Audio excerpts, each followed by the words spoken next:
This week on the Trent Out Loud Podcast. It seems to me like the Republican Party is not a party of different beliefs. The Republican Party is a home for white supremacy. Big Ronnie DeSantis has officially announced his run for president in 2024. He did it on Twitter, and of course, it was a shit show. I don't know what Elon Musk is doing over there at Twitter, man, but part of me is laughing at it, but the other part of me is thinking they maybe did this all on purpose to have us talking about it, to have us thinking that Ronnie DeSantis crashed the internet. There were so many people logging on, blah, blah, blah, blah, blah. Whether it worked, whether it crashed or whatever, everybody was going to be talking about it. It's not even a surprise. We all knew it was going to happen. But there's two things to me that's not necessarily surprising, but there's two big things to take away here. One, Twitter is the new Fox, plain and simple. Fox is going down, all the lawsuits, the close to $1 billion payout that they had to make. There's another lawsuit going on. Tucker Carlson left. He said he's bringing his show to Twitter. Big Ronnie DeSantis decided that he's going to make his presidential announcement on Twitter. These are very unconventional ways to, have a show and to, launch your presidential campaign. So the fact that Tucker Carlson and now Ron DeSantis has moved over and using the Twitter platform, this just goes to show you that Republicans in general are looking to push aside traditional media and hate on traditional media, and they're going over to Twitter. And like I said many a times before, when everybody was making fun of Elon Musk for buying Twitter, overpaying for it, et cetera, he knew what he was doing. He knew the plan, and he knew what was going forward. When you have presidents, people running for president, mayors, senators, governors, using your space, that's half the country, man. So just imagine, this is just the beginning of Twitter, and they haven't even announced what Tucker Carlson's show is going to be like. And we all know that social media is the future and the internet is the future, and just even traditional television is on its way out, right? But anyway, so that's one big, huge takeaway. You're going to see a lot of Republicans doing stuff on a lot of social media platforms, and especially gravitating towards Twitter, and Elon Musk is roping them all around. The bigger thing is that Donald Trump has really set a precedent for what the Republican Party is. And, Charlemagne, a couple of weeks ago, straight out called Ron DeSantis a white supremacist.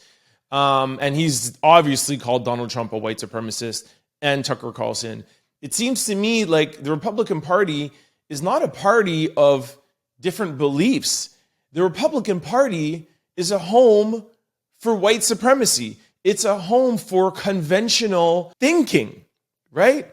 It's like the Republicans that are at the top, like Ron DeSantis, like Donald Trump, and the head of Republican media, Tucker Carlson, there's no room for gay, lesbian rights. There's no room for transgender rights. There's no room for anything that is outside of the conventional form. There's no room for women's rights. There's no room for critical race theory. There's no room for anything when it comes to immigration. There's no room for, any sort of, forward thinking. It's like they want to take America back to, the 1500s almost, and I just think this is the tip of the iceberg.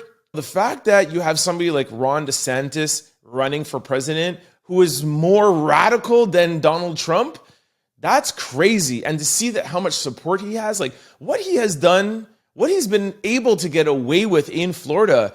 I don't know the entire details of it, but apparently he just passed a law, an immigration law, where now if you are in the presence or in a car or in your house with somebody who is an undocumented immigrant, you could face criminal charges. So you could be a legal immigrant, but you are in the car and you're in the presence of somebody who is an undocumented immigrant and you can face criminal charges. Like, it is absolutely crazy.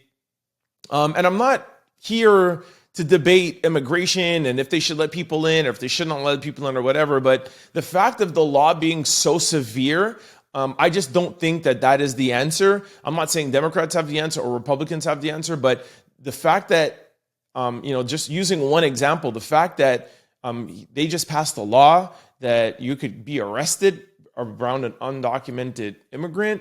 Just imagine what this man will try to do if he becomes president. Like, it's crazy. The things that he's doing with Walt Disney. He wakes up every day trying to figure out how he could pass another law that will degrade, put down, block, and, do anything negative to the transgender community. And I'm a big advocate for transgenders. Anyways, listen, I keep saying shocking, and I shouldn't say that anymore because, how could it be any more shocking? But this guy is worse than Trump. And, some people say that he's actually running to make Trump look less evil and less radical so that you will vote for Trump. And it's all just a big cahoots. And who knows, with this Republican Party, anything is possible. And as you guys know by now, I'm a little bit of a conspiracy theorist. So who knows what's going on behind closed doors. But whether it be Ron DeSantis, whether it be Donald Trump, those two men are so radically right and so against any sort of progress of people outside of the traditional core American. They will literally, to me, just destroy America, the land of the free, the home of the brave. To me, that's not, where America should be heading. America obviously has a lot of, negatives in their past. So does Canada. So does a lot of other countries. But, you could see the progress they were making, and to be the leaders in the world for a country that is so big and such a big economical force, to see some of the laws that they're passing and to see, them bringing down so much of the progress that great presidents in the past 20, 30 years have done. I'm not saying they were all right moves and they were all great presidents, but the U.S. has made a lot of great strides. And I just feel like somebody like Ron DeSantis or Donald Trump is really just erasing all of that. And it's disappointing to see. So anyways, I am not an American, but I would really hope that Americans will get out there and vote. I know there's a lot of people who are not big, huge fans of Joe Biden. And I'm not here to, be overly political and tell you who you should vote for or not. But, for you, I hope Americans don't sit down and say, well, we're not going to vote because we don't want to pick the lesser of two evils. Whoever is in that Democratic Party and Ron DeSantis or Donald Trump is in the Republican Party, you have to go ahead and vote for the Democrats because Ron DeSantis is worse than Donald Trump, or they're both just horrible. So you got to make sure that you Americans go out there and vote Democrat and make sure neither of these two get in as president, because we'll really be taking this country back to a dark place. Don't forget to like, comment, and subscribe. It's your boy, Trent Out Loud. Peace!